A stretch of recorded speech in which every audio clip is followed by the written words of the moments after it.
All right, Bismillah. Uh, Good afternoon or good morning. Welcome again from Canberra, Australia.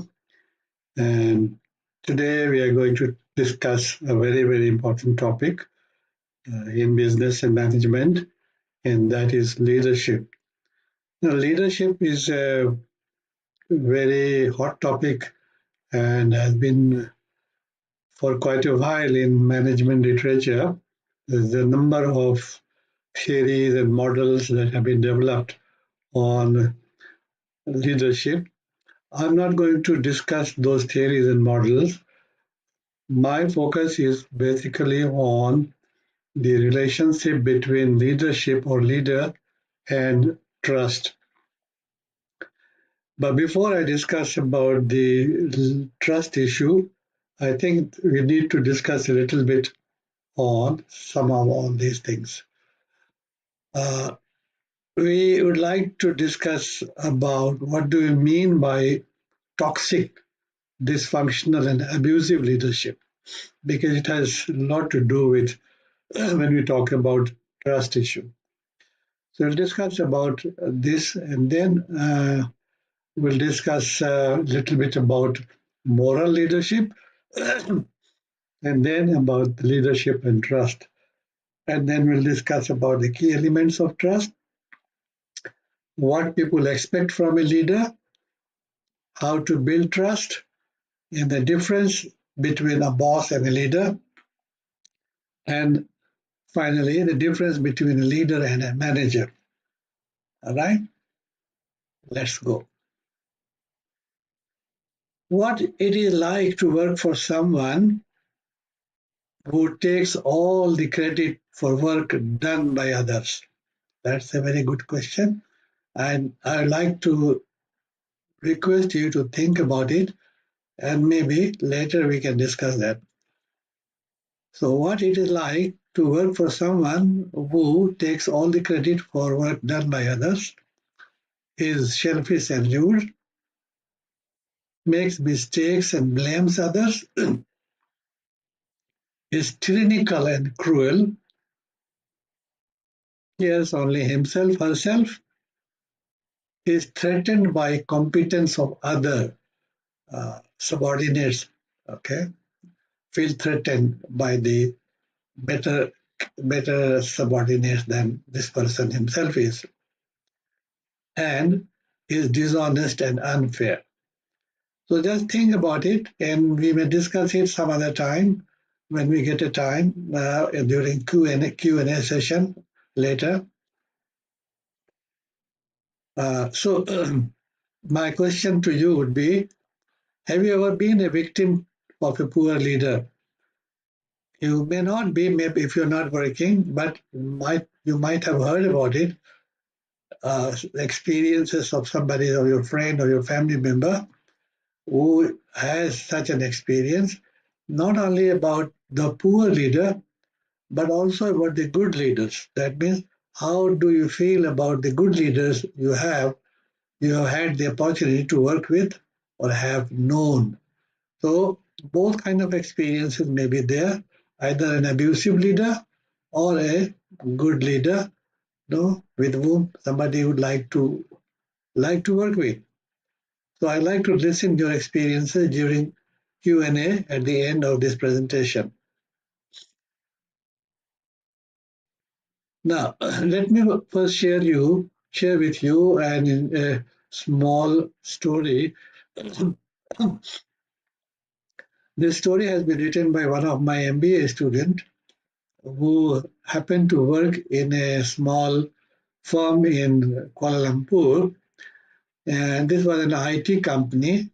And my student was a graphic designer, and he joined this company. And then he related his experiences to me, and the experience was like this: that in this company, the CEO was a lady, and she was a very abusive leader. Why? Because, when she used to come quite late in the afternoon, and then as soon as she would enter into the office, the entire office would feel very, kind of threatened because she'll go into her room and then call one by one to the employees and then start screaming at any one of them, shouting at them, abusing them, ridiculing them, humiliating them. So all these things was a regular thing. She would come in the afternoon and stay until 9 or 9:30 or sometime 10 and expect everybody to remain in the office until she is there. So it was a kind of very as a uncomfortable experience for my student, and so he could not stay there. Ultimately, he resigned after a few weeks of his employment over there. So this is a story which we call as a screaming Mimi, and that has a lot to do with the kind of leadership that some people have. So what is that we mean by an abusive leader, a toxic, dysfunctional, or abusive leader? Now, this is the definition. Those individuals who, by virtue of their destructive behaviors and their dysfunctional personal qualities or characteristics, inflict serious and enduring harm on the individuals, groups, organizations, communities, and even the nations that they lead. Right? There are some national leaders as well of that time, those dictators that we all know. So these are some of the characteristics of this kind of leader, the toxic or dysfunctional and abusive leaders. Number one, they lack concern for subordinates. They don't care their subordinates. They have no concerns for their feelings, their comforts, or their pains and sufferings. And they just are demanding blind subordinates or blind following. They are very poor in interpersonal relations skills. That is, they don't know even how to smile or how to build relationships, how to care for others. So very poor in terms of their interpersonal relationships. They don't want to even build that kind of friendly relationship in the workplace. Right? Always believing in punishment and threats. They are very self-interested. They only think about their own uh, interest and don't care about others, and also fighting and controlling rather than uplifting and inspiring. So they're always, fighting, abusing, screaming, and always, controlling like a dictator rather than uplifting and inspiring others. They don't believe in those things. So this is the characteristics of an abusive leader. Such leaders are found in different forms everywhere. There's no dearth of such people. They are at different ranks in the organizations. Can be at the top, at the middle, or at the lower level, and in several different kinds of organizations, even at the national level. So this is a very unfortunate thing, but this is true that there are many who are very toxic or abusive leaders. This is some research findings which says that in a UK survey of 1,174 managers, it was reported that 63% of them have been asked to do something contrary to their own code, ethical code. So 63% of the employees working in these organizations, they were asked to do something which was breaking the ethical code of the organization themselves. 43% have been told to behave in direct violation of their organization's own values statements, and 9% had been asked to break the law. So this is the situation in the UK.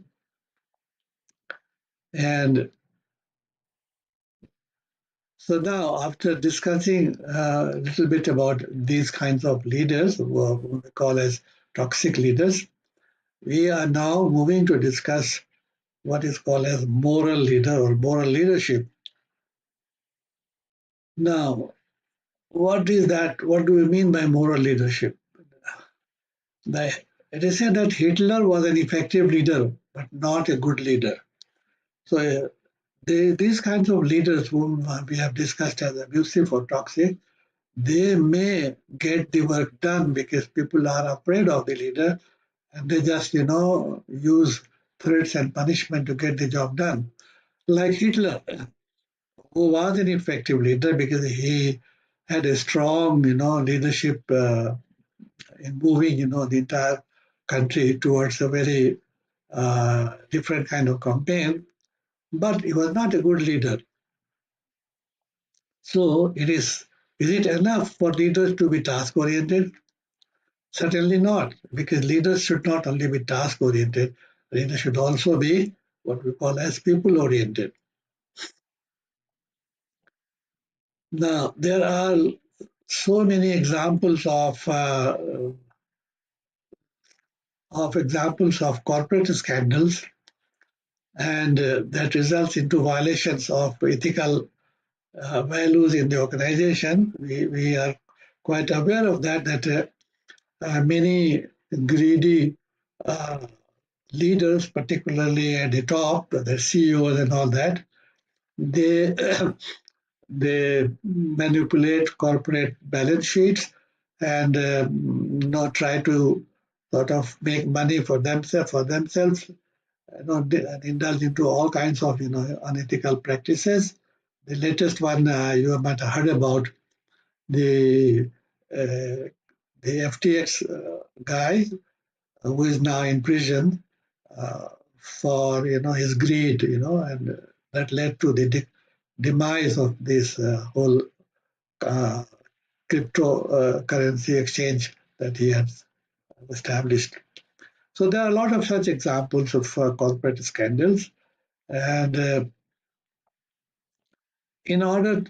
is in that context that one of the very famous, the Harvard professor, that name is Harry Lewis, who was also the dean of the Harvard College for quite some time, wrote a book, and the title of the book was Excellence Without Soul. And in this book, Harry talked about that our business schools have to blame for producing many such leaders who are very good in terms of achieving the numbers, um, you know, but they do not have any soul, meaning that they don't get enough training in the business schools about valuing the values, or caring for the people. So that's the situation that business schools are producing uh, sort of managers who are only focused on material things and simply don't care about the people, or the society or the community. Okay? I happen to uh, discuss with this issue with one of the deans in a business school here in Australia, and he was telling me his own experience that once he was teaching a business ethics class in the MBA program, and during this session, he asked his students that suppose you want to start a new business, but you don't have money and you don't get it from anywhere else, but except that there are some savings available of your grandmother. Would you like to take that money to start that business?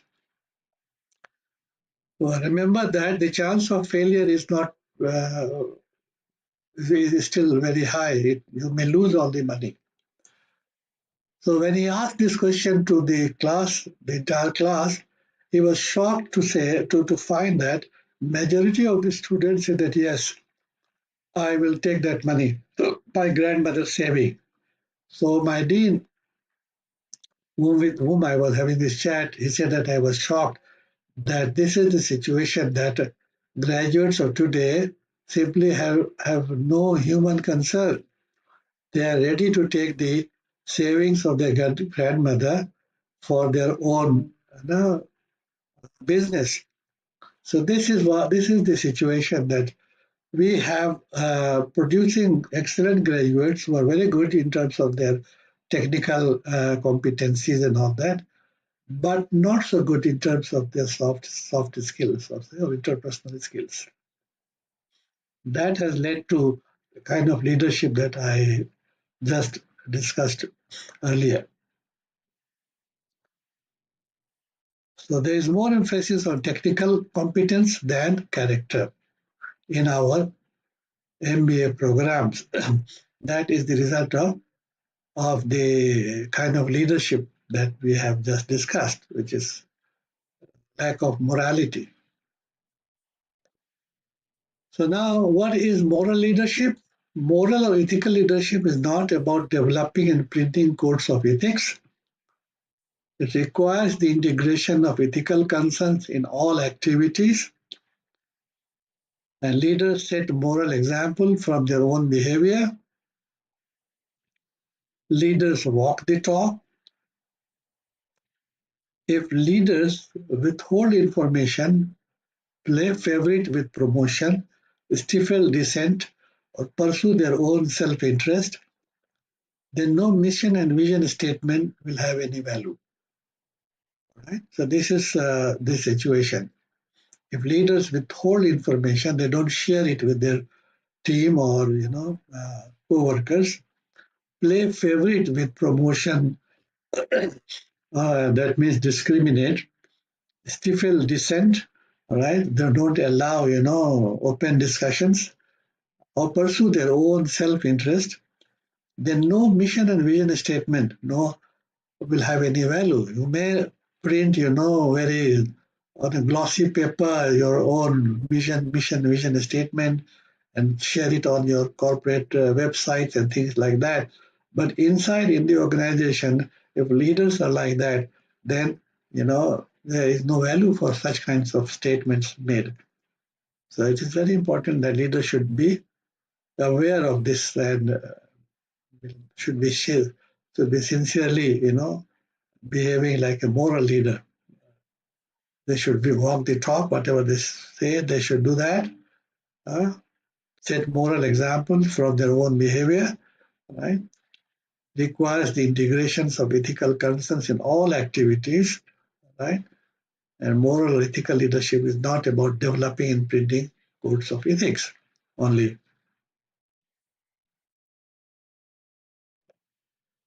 This is yet another very sad finding from a survey which says that the perceived moral failings of CEOs and top managers in the US. According to this survey, 62% of the CEOs are hypocrites. They don't walk the talk. Okay, they say something and do something. They indulge in all kinds of favoritism, are dishonest. 53% are dishonest. 52% break promise, and 37% are disrespectful. It's a huge number, but this is the reality. So now we will talk about trust. The leader should build a trusting relationship with his employees or her employees as well as the customers. So what is trust? Trust is a positive expectation that another person will not, through words, actions, or decision, act opportunistically.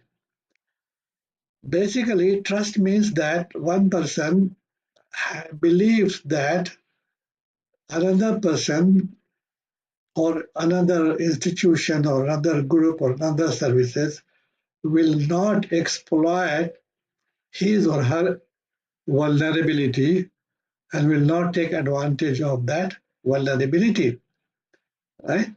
So we all know that.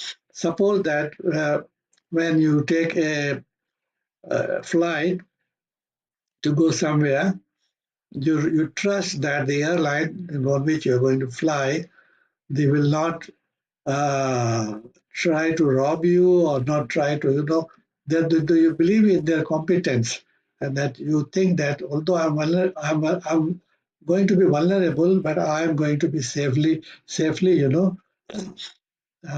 transported to my destination. Take any other case. For example, if you want to, uh, if you trust one of your friend and you give some of your valuables to your friend for safekeeping, you trust that this person, your friend, will not exploit that opportunity. Although you are vulnerable, the moment you have given your valuables to that person, you become vulnerable. But the fact is that you trust that person, that this person will not, exploit this opportunity. So that is the definition of trust. Okay, a positive expectation that another person will not, through words, actions, or decisions, act opportunistically. Opposite of trust is distrust, which is when you distrust somebody, you are suspicious of his or her intention, agenda, integrity, and capability.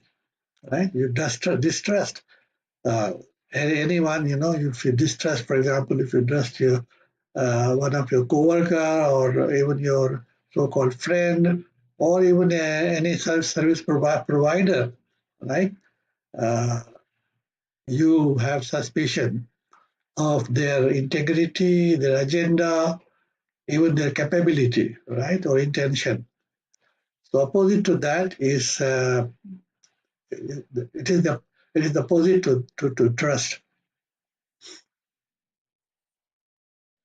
The key elements of trust are: number one, integrity; number two is competence; number three is consistency; and number four is benevolence. So when we say trust, number one thing is that if we believe somebody, we trust somebody, we believe that that person is honest and truthful, all right? And if we trust a leader, we believe that leader is very honest and truthful. And in fact, this has been rated as one of the most important attribute in a leader. Integrity is rated as the most important attribute in a leader. The second thing that builds trust is competence. And when you say competence, it is technical, whatever knowledge that person has, as well as the interpersonal skills. So uh, you would not like to, for example, go to a doctor whom you believe that he is not good, in terms of his knowledge and skills of medicines. All right. So uh, you trust only those service providers like a doctor, a dentist, or even a cab driver, whom you believe that they know the job well, and you can very well trust them. The moment you ride, for example, a cab, you believe that the cab driver is technically good, he can drive, and you take you to your destination safely, although you are vulnerable the moment you step into his car or her car, right? But you believe that this person is technical, is competent enough, to drive you safely, all right, and will not also misbehave with you, would be nice and polite and take you through. So competence is another very important, element of trust. And the third one is consistency. That is, you also trust those people who are very reliable, not one time, not two times, but regularly. Reliability, predictability, and good judgment, is called consistency. Okay. And finally, benevolence. You also trust somebody who loves you, who cares for you, and you protect your interest, like parents or anybody, any family member. So these are the characteristics of also of leaders whom we trust. They are very honest and very truthful, they are competent in their job, and they are reliable because what their behavior or their, the way they handle the situation do not change. Uh, it's consistent, and you can predict what kind of behavior that leader will do with you.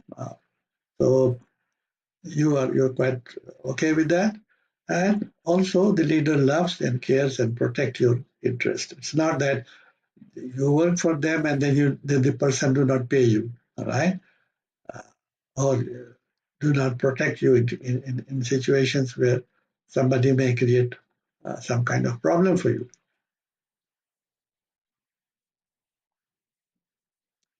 So what people expect from a leader, as I told you, two very important things. Number one is character, and number two is competence. When we talk about character, that means leaders are judged for their performance on character and competence. And this is the statement of a very famous CEO of General Electrical Company in the US, Jack Welch. It says that leaders are judged for their competence. Okay? So you would trust somebody who is good in character as well as in competence. Only character and no competence is not good enough. Similarly, only competence and no character is also not good enough. So you need to have both character as well as competence. You would not like to go to a doctor who is otherwise very honest, very nice person, but doesn't know the medicine, because you don't think that that would be a good idea, to go to the doctor who is not competent, although he may be very nice. All right. Or you would also not like to go to the same doctor who is to the other doctor who is very good doctor, but as character wise is very poor, right? You would not like to go to that doctor who has a bad reputation in terms of the way he or she behaves with his or her patients, all right? So both character and competence are needed to build a trusting relationship with another person. If the followers consider the leaders trustworthy, they probably have faith in their orders, instructions, values, and visions. If the necessary trust is lacking, the leaders will find it difficult to find their ideas accepted. Yeah. So if the followers or the subordinates trust their leaders, they will obey the orders, instructions, values, and missions, etc.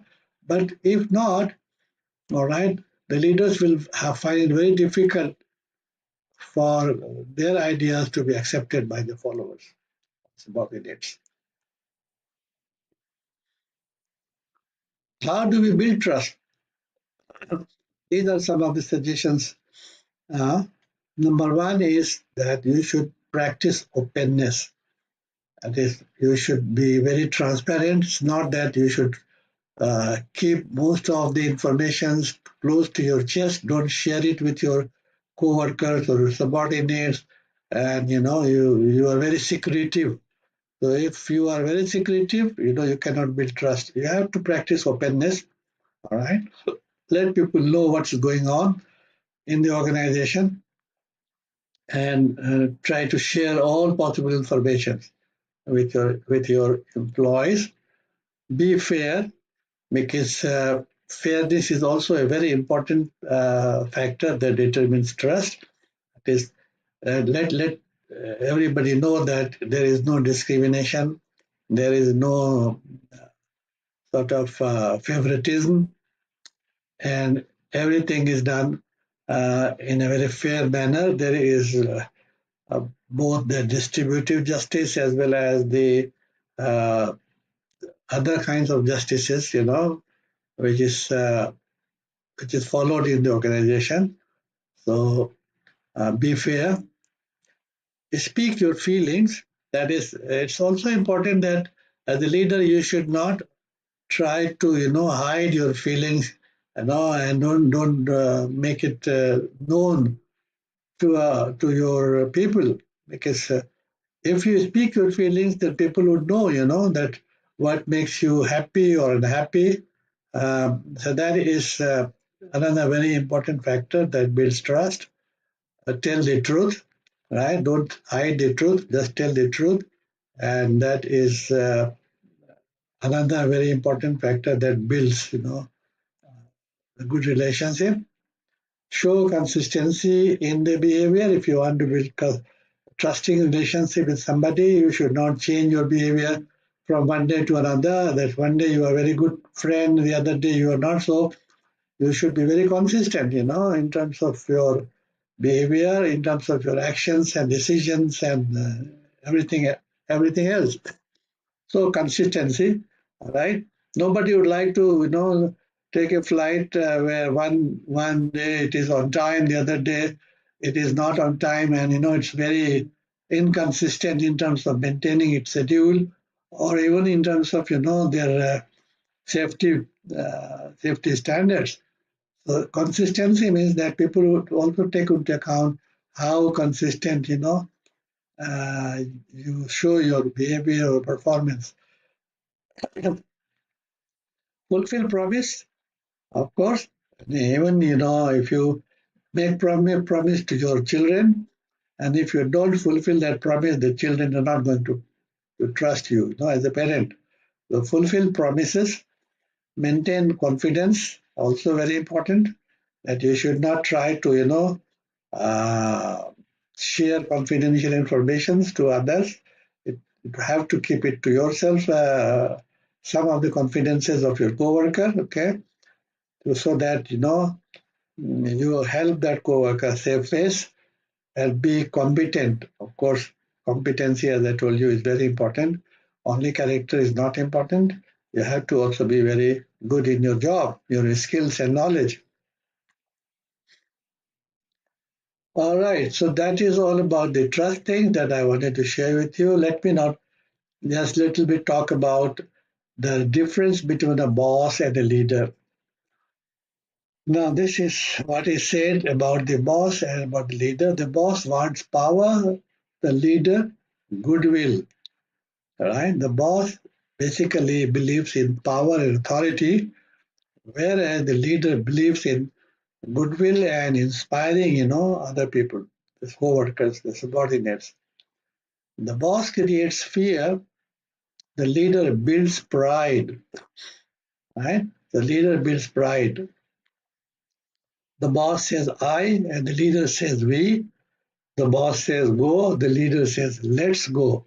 So these are all very interesting difference between a leader who believes in power and authority, and of course punishment kind of thing as a way to get the job done. Whereas a leader is different. The leader is basically believes in building relationships, the getting the job done together, all right, and building and inspiring people, and sort of building some kind of uh, identity with the organization, and building pride for their job and their work. Now also I'd like to discuss a little bit about the difference between leader and manager, because we find that in many organizations we are having a lot more managers but very few leaders. The leadership can be shown. It's not only that leaders are only the CEOs of the organization. Leaders can be found at different levels in the workplace. Okay, even at the middle level management, or even at the lower level of management. We find leaders, but there is a situation that actually most of the organizations we find only managers but very few leaders. Excuse me. All right. So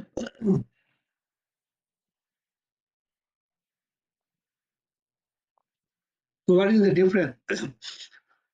Here are some differences that have been identified in the literature. The leader innovates, is an original, whereas manager is an administrator, administers the copy.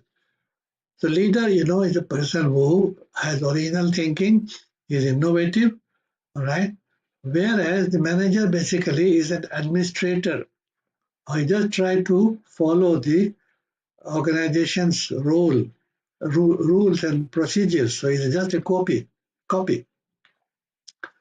The leader develops, that a leader is concerned with developing the people, developing the organization. Whereas manager only maintains whatever is there, tries to maintain the status quo. It may not be very much for growth and development, right? The leader has long-term perspective, whereas the manager has short-range view. Okay, and the leader has eye on the horizon, whereas the manager has eye on the bottom line. So when we say eye on the horizon, it means the leader is futuristic. Okay, a leader see things which others can't see, in terms of what is going to be the future issues, challenges, and opportunities, right?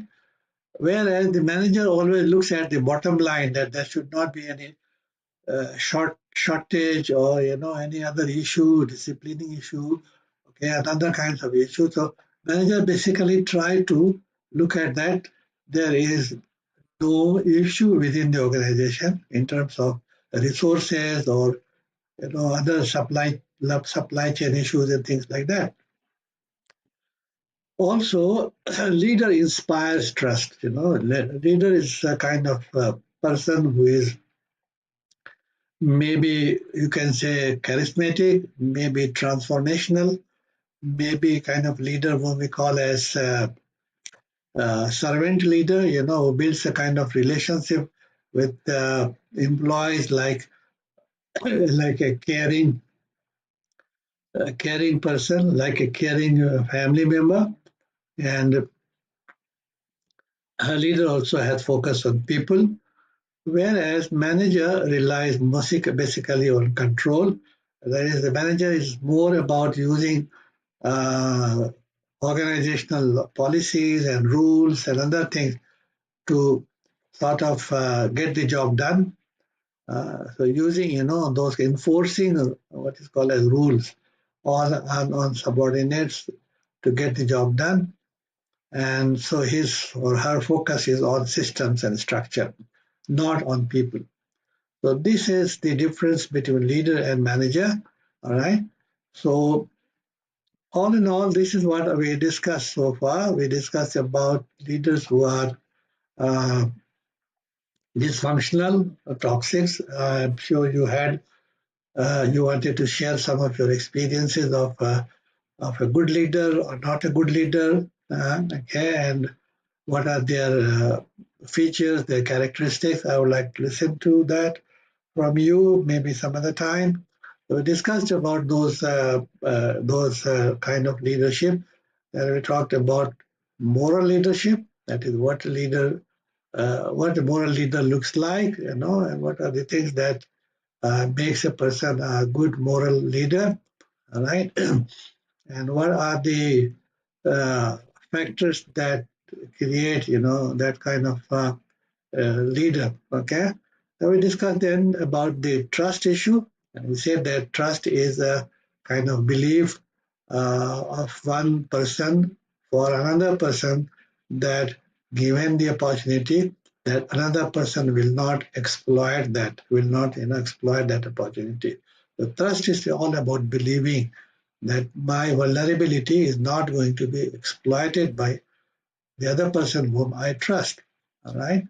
So now, what are the factors that make a person trustworthy? Two very important factors. Of course, there are four things that I discussed.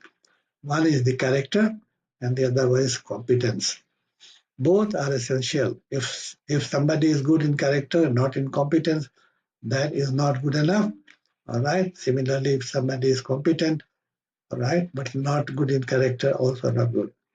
So character and competence is very, very important. Of course, also you need to, if you want to build a trust, you have to be caring. You have to see that uh, to whom you like to be trusted, you care for them, you protect them, right? So that is all about the trust and factors that determine trust in relationship, right? And unfortunately, we also find that in today's organization, there are not many uh, young generation who is better trained for that kind of leadership, which we call as moral leadership. They're more for achieving numbers, material growth, right? And have no real, kind of humane elements where they can, care for the employees, for the people, and their issues.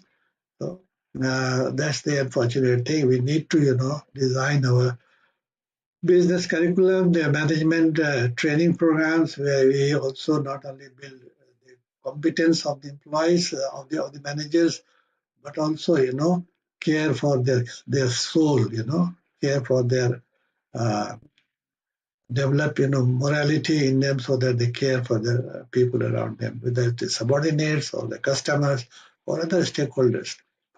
All right. And so that is what I wanted to share with you. Finally, we discussed about the difference between boss and the leader, as well as the leader and the manager. That's all for today, and I hope that you have learned something or out of this. I would be looking forward to discuss some of these issues with you sometime. Thank you very much. Okay, thank you, Dr. Arif, for that presentation. Since most of our audience are students, I think the information that you presented here will definitely be of use to them to manage their expectations and also identify red flags in their leaders, if there are any. Mhm. Um, anyway, I have two questions for today. The first question is, how do you see the role of leadership evolving in the next decade, especially with the rise of remote working? Because it's one thing to lead a team when they're in front of you and in the single room, but then it's a completely different thing when you're dealing with people in different time zones and different countries. Yeah, that's I think very interesting question. Uh, that creates some challenging situation for leaders because when people are not around, they are working from homes, and you don't have that kind of physical interactions. Although through technology you can still interact, but I think if a leader is good in terms of his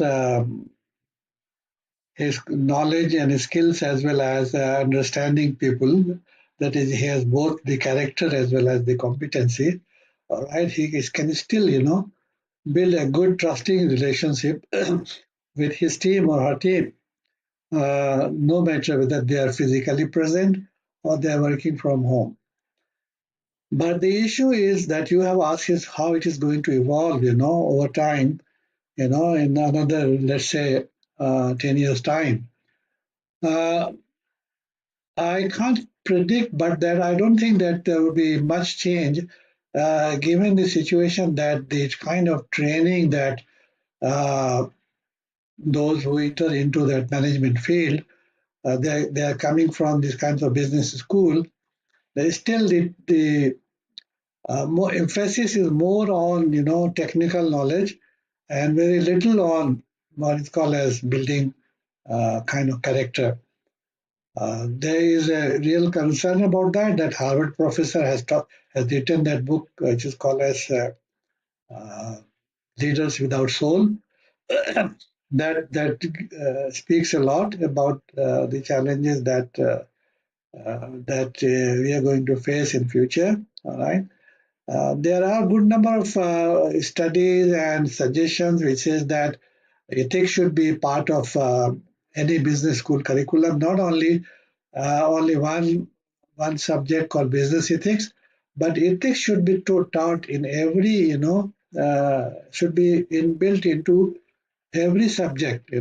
There should be ethical issues presented to the students not only while teaching business ethics, but also teaching any other subjects, be it technical, and whether it is economics or it is behavioral science, or finance, there should be built input into that curriculum where you also, try to sensitize your students about the ethical dilemma, because ethical issues are very, very complex, very tricky. I think we discussed it last time when I was talking about moral character. It's not easy, A lot depends upon to what degree a person has grown in terms of his moral values and moral standards. Many people are remaining at the middle level where they only show their morality in relation to the conformity behavior, conformity pressure. All right. So they do it, the good things for earning social approval, but when they are alone and they don't care for those things, if there is no worry for getting caught or something like that. So it's a really, challenging issue. We hope that business schools will learn some of these things and will try to, inculcate more of the moral elements into their curriculum. Okay. Yep, yep. Okay, the other question is for the leaders out there. What are your recommendations for continuous personal development for someone in a leadership role? Yeah, that continuous development is always needed. It's not that you have learned it and then that's it. You have to all the time, keep on, what we call as recharging your mental batteries. Mm. Okay, because you may get obsolete now very soon because the content of knowledge is changing and changing very fast. There's an explosion of knowledge, and it is coming up in many, many, many, many folds. So you have to all the time update yourself. You have to update in relation to the kind of group with which you're going to work, the kind of technology that is coming up. So all in all, continuing education or continuing learning is always needed. Otherwise, you're going to be obsolete very soon. I'm going to talk in this topic.